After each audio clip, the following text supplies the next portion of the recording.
भूर्भुवः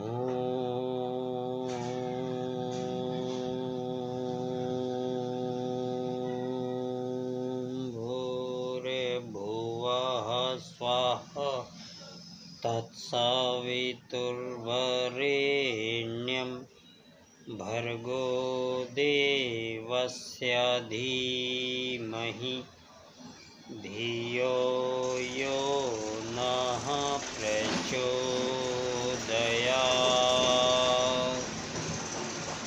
ॐ गुरुर्ब्रह्मा गुरुर्विष्णु गुरुरेव महेश्वर गुरुर्साक्षात् परब्रह्म तस्मै श्री गुरुवे नमः।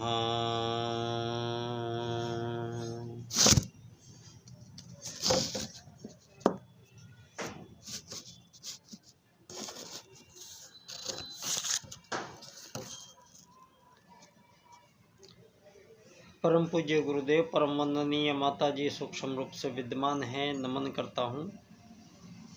मानव मात्र को प्रणाम करता हूँ और आदि शक्ति माँ गायत्री संपूर्ण प्राणियों को प्राण देने वाली आदि शक्ति आदि सत्ता वो माँ गायत्री हैं, उनको हम बारंबार नमन करते हैं। और निश्चित रूप से ये सारी चीज़ें ज्ञात हुई हैं, कुछ ज्ञान हुआ है, क्योंकि जीवन बहुत बड़ा नहीं लगा, बहुत छोटा सा जीवन काल है, जिसमें से लगभग 2/3 तो खर्च हो चुका है आज के हिसाब से। तो बहुत कम समय अब आगे का जीवन बचता है। और अब आज इस अवस्था में आकर जो मुख्य बातें यहाँ समझ में आई हैं, आज मेरा मन उन सब बातों को करने का है, क्योंकि काफ़ी हलचल आई है और मेरे जीवन काल में ही बहुत बड़े बड़े परिवर्तन मैंने जीवन में देखे हैं। और ये इतने बड़े परिवर्तन हैं कि आश्चर्य से तो कम नहीं है। लेकिन अभी फिर जो अवस्था बन रही है और मन की जो स्थिति है, उसके अनुरूप आप सब लोगों से कुछ बातें कहने का यहाँ मन है आज। तो यहाँ जब मेरा बचपन शुरू होता है, तो बचपन शुरू हुआ उस समय एक दूसरी दुनिया थी आज के हिसाब से। एक ऐसी दुनिया थी, एक ग्रामीण भारत था, गांव के लोग थे। गांव में किसी भी प्रकार की कोई बिजली नहीं थी, तो ना कोई बिजली का उपकरण था। और उस ज़माने में हमारे समय पे गांव में किसी भी प्रकार की कोई मोटरसाइकिल, कोई साइकिल, घड़ी, कोई रेडियो, कोई टेप रिकॉर्डर, ये इस प्रकार का कुछ भी नहीं था। और वो मेरे याद है जीवन, जब कोई भी ये सामान जिसकी वजह से आज जीवन आसान या जीवन को बहुत बेहतरीन समझ रहे हैं आप लोग, ये उस समय नहीं था। और उस समय जो ग्रामीण भारत था वो चौपालें लगा करती थी, और सब लोग एक किसान वर्ग था, और बाकी सब गांव में सभी लोग थे। कुम्हार थे, सुनार थे, लोहार थे, दर्जी थे, नाई थे, वहाँ को कुम्हार थे, वहाँ सभी लोग रहते थे। और वो सब इसलिए इनको एक नाम दे रखा था क्योंकि वो लोहे का काम करता था तो वो लोहार है, सोने का काम करता था वो सुनार है। तो इस वजह से उनको ये नाम पड़े थे। और कोई भी उन कामों को कर लेता था, तो उसमें जाति बंधन नहीं था। उस समय हमने देखा कि दूसरी जाति के लोग भी वो काम कर रहे थे, जाति को हम नहीं समझ पाते थे। लेकिन गांव में जो सिचुएशन थी, सभी लोग रहते थे उसमें। आपके हिसाब से तो फिर ऊंच नीच के लोग भी रहते थे, आपके हिसाब से तो फिर वहाँ अमीर गरीब भी रहते थे, उसका आपके हिसाब से फिर वहाँ मालिक नौकर भी रहते थे। तो सभी लोग उस गांव में रहते थे। लेकिन जब मैं छोटा था तो मैंने देखा कि किसी के पास पैसे नाम की चीज़ नहीं थी, किसी की जेब में कोई पैसा नाम की चीज़ नहीं थी, और पैसे की बात नहीं होती थी। और वहाँ उस समय जो बातें होती थी वो कि आपकी फसल अच्छी है, आपके घर में कोई दिक्कत है तो सभी सामूहिक मदद गांव में पहुंचाते थे। किसी की शादी होती थी गांव में, सारा गांव के लोग वहां पर जाते थे और इस प्रकार सामूहिकता थी कि बहुत ही गजब एक सामूहिकता थी गांव में। और कोई भी जाति हो हमें पता नहीं लगता था, क्योंकि सब एक दूसरे का सम्मान करते थे। चाहे वो झाड़ू लगाने वाला भी आता था तो उसको भी हम राम राम करते थे। तो वो समय में हम यहाँ पर छोटे बच्चे खेल रहे थे और मैंने देखा कि एक दिन जब हम अनाज बोते हैं तो अनाज की फसल होती थी तो अनाज का ढेर लग जाता था। और उस दिन एक जब हम अनाज घर पे ले जाने वाले होते थे उससे पहले वहाँ पर वो सारे गांव के लोग जो कुम्हार थे, सुनार थे, लोहार थे, नाई थे, दर्जी थे, परचून वाले थे, वो सारे के सारे लोग हमारे खेत में आते थे और कुछ अनाज तोल तोल कर अपने हिस्से का और अपने बोरे में डाल के वो लोग चले जाते थे। तो उस समय मुझे ये पता लगा भाई क्यों आए ये लोग, क्योंकि ये लोग हम किसान लोग हैं जो हमें साल भर में किसी भी चीज़ की आवश्यकता पड़ेगी तो हमें लोहे की कोई चीज़ की ज़रूरत पड़ेगी तो लोहार के पास जाएंगे, मिट्टी के बर्तन चाहिए तो कुम्हार के पास जाएंगे। सारे मिट्टी के बर्तन होते थे, घड़े होते थे और तवे होते थे और हंडी और दुनिया भर का सारा उस समय मिट्टी के ही बर्तन हम उपयोग में करते थे ज़्यादातर, या फिर पीतल के बर्तन में उपयोग में होते थे। और फिर वो सारे के सारे लोग अनाज लेकर चले गए। अब हमें साल भर में बाल बनवाने तो नाई के पास चले गए, नाई वो घर पे आके सबके बाल एक साथ बनवा के जाता था। कुम्हार हर 7वें दिन कोई चीज़ चाहिए घर पे दे के जाता था। ऐसे इसी प्रकार से सारे गांव में पैसे नाम की चीज़ नहीं थी। जो आज आप ये पूंजीवाद का जो प्रसार हुआ है इन मेरे जीवन काल में, तो मेरे बचपन काल में ये पूंजी का प्रसार बिल्कुल नहीं था और धन के बारे में कोई जानते नहीं थे ज़्यादा लोग, और धन की आवश्यकता नहीं थी क्योंकि सारे के सारे काम हमारे बिना पैसे के चल रहे थे। इसी बात को आज आपके समक्ष पुनः जो इस बात पे चर्चा हुई है वो मैंने ये इसलिए आपको एक बात अपने बचपन की बताई, क्योंकि उस समय जो आज पंडित दीनदयाल उपाध्याय जी आपको एक विशेष राजनीतिक चिंतन दर्शन जो प्रस्तुत आपके सामने कर रहे हैं, ये इसी प्रकार से सिद्ध कर रहे हैं पंडित दीनदयाल उपाध्याय जी कि भारत भूमि में कोई भी धन आधारित जीवन पद्धति हमारे जीवन में शामिल नहीं थी। हमारे धन संबंधी विचारधारा कोई भी वेद में किसी भी प्रकार के धन, रुपया, पैसा, सोना, चांदी, डॉलर के बारे में कोई विधान हमारे जीवन में नहीं है। तो जो जीवन स्वच्छंद प्रकृति नियमों के अनुकूल आचरण विचरण करते हुए मानव को सर्वश्रेष्ठ जीव घोषित करते हुए और उसको सर्वश्रेष्ठ मानव बनाने का जो संपूर्ण प्रथम बार अगर आपको राजनीति प्रदान करने की बारी आई, उससे पहले राजनीति की आवश्यकता नहीं थी। तो यहाँ सतयुग में किसी भी प्रकार का कोई राजा प्रजा दंड दांडिक नहीं है। यहाँ मानव आगमन आपके ये नंगे घूमने वाले, कच्चा मांस खाने वाले, ये जो नीले रंग पोत के और जिस प्रकार के मानव आगमन की मछली बंदर से होते हुए डार्विन और चार्ल्स वाद ये परिकल्पनाएं दुनिया के सामने प्रस्तुत करते हैं, अब ये कल्पनाएं स्वतः इनका ढह चुकी हैं। क्यों? क्योंकि आप ही के नासा ने भगवान श्री राम बनाए के श्री राम सेतु पुल को तो दिखाना ही पड़ेगा ना आपको, वो दिखाना ही पड़ रहा है आपको।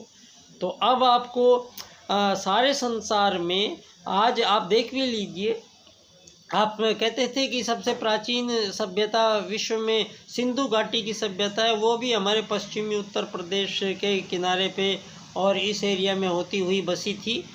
तो यहाँ सिंधु घाटी की सभ्यता जो बसी है इस एरिया में, तो इस एरिया में अभी सिंधु घाटी की सभ्यता से भी 10,000 वर्षों पूर्व की सभ्यता, सिनोली की सभ्यता की खुदाई में ये सारे संसार के सामने बात आ गई है कि यहाँ सिंधु घाटी की सभ्यता ही प्रथम नहीं थी, उससे भी 10,000 वर्ष पूर्व सिंधु घाटी से भी सर्वश्रेष्ठ सभ्यता ये आप लोगों ने सिनोली की सभ्यता में सारे पुरातत्वविदों ने ये घोषित कर दिया है। और सारे संसार में जहाँ आप जिनको आज पश्चिम कह रहे हैं, जो पूर्व कह रहे हैं, उत्तर दक्षिण कह रहे हैं, जिनको आप विकसित, अति विकसित, अल्प विकसित, अविकसित कह रहे हैं, जिनको आप हिंदू, मुस्लिम, सिख, ईसाई, जैन, पारसी, बौद्ध, यहूदी और न जाने क्या क्या कह रहे हैं, और इसके अलावा और भी आप SC ST जनरल OBC न जाने काले गोरे और क्या क्या कह रहे हैं, और विकसित, अति विकसित, अल्प विकसित, विकासशील, अविकसितता में आपने और कितने विभाजन किए हैं। और इसके अलावा प्रत्येक आज़ाद देश की आपकी आज़ादियों के बीच में तमाम प्रकार के मानव जो आज सारी धरती पर निवास करते हैं, उनको आपने एक धन का गुलाम बना दिया गया है। इन 2500 सालों की इस राजनीति प्रणाली ने, जो आपको भिन्न भिन्न नामों से दिखाई दी, धरती पर प्रथम राजनीति प्रदाता वही आर्यों का भारत देश, जहाँ धरती पर पहली बार मानव प्रजाति का आगमन हुआ है, और वो प्रथम आगमन काल के मानव ही आर्य कहलाए हैं। और इन बहुत बाद में इन आर्यों में से ही जो आर्य पद्धति को जिन्होंने फॉलो नहीं किया, उन लोगों को जब आर्यों ने देश निकाला दिया, या फिर कोई बुद्धिमान लोग देशांतर भ्रमण के लिए इस प्रकार से आर्यों में से निकले हुए लोग ही पाताल लोक में गए थे। तो बिलीविया, बलि की राजधानी आज भी वहाँ पर मौजूद है, और दुनिया के प्रत्येक हिस्से में ये देश आज बसे हैं, लेकिन वहाँ उससे पूर्व 5,000 10,000 साल पहले के भी, और पूर्व के भी, और भी ज़्यादा पूर्व के भी साक्ष्य सारे संसार में मानवों के होने के मिल रहे हैं। तो आज ये भी फिर बात उठनी स्वाभाविक है कि जो मानवों को जो ये आपने धन आधारित जीवन पद्धति, जिसको आपने पूंजीवादी लोकतंत्र के माध्यम से इसको प्रसारित किया है, ये धन आधारित जीवन पद्धति एक कृत्रिम वस्तु को बनाकर और मानव को उसका अधीन बना दिया गया है, और इतना अधीन कि मानव का जीना मुश्किल है और लोग आत्महत्याएं कर रहे हैं। तो एक ऐसी दुनिया का निर्माण यहाँ जो बहुत अत्यधिक तनाव में गुजर रहा है, बनस्पत उसके, चाहे आप AC में रहते हैं, चाहे आप खाई में भी रहते हैं, लेकिन ये मेरे गांव के उस समय से बेहद हम आज बुरे दौर में जी रहे हैं, जहाँ न लाइट थी, न घड़ी थी, न कोई मोटरसाइकिल थी, न वहाँ कार थी, न कुछ था, न पंखा था, न हीटर था। वो समय ज़्यादा बेहतरीन समय था आज के परिप्रेक्ष्य में। ये मानवीयता वहाँ ज़्यादा थी। तो मानवीयता जहाँ ज़्यादा होगी धरती पर, मानव जीवन की सार्थकता उसमें है, और मानव का होना सार्थक है। आज आर्टिफिशियल जनरल इंटेलिजेंस के आगमन के बाद मानव प्रजाति पर ही खतरा मंडरा रहा है, ये आप सब लोगों को पता है। और इसके बावजूद हमें इस आर्टिफिशियल इंटेलिजेंस का किसी के हाथ में ये जो दावानल है, ये दानासुर है, जो इसके किसी के हाथ में चाबी नहीं दी है आपने, और ये चाबी चारों तरफ आपने फेंक दी है। तो इसमें बहुत शीघ्र ये धरती पर जो युग परिवर्तन है, ये अब परम पूज्य गुरुदेव के युग निर्माण योजना के अंतर्गत संपूर्ण युग परावर्तन की प्रक्रिया हो रही है। तो इसमें वैज्ञानिक अध्यात्मवाद ही मानव जीवन को सर्वश्रेष्ठ मार्ग दिखाएगा।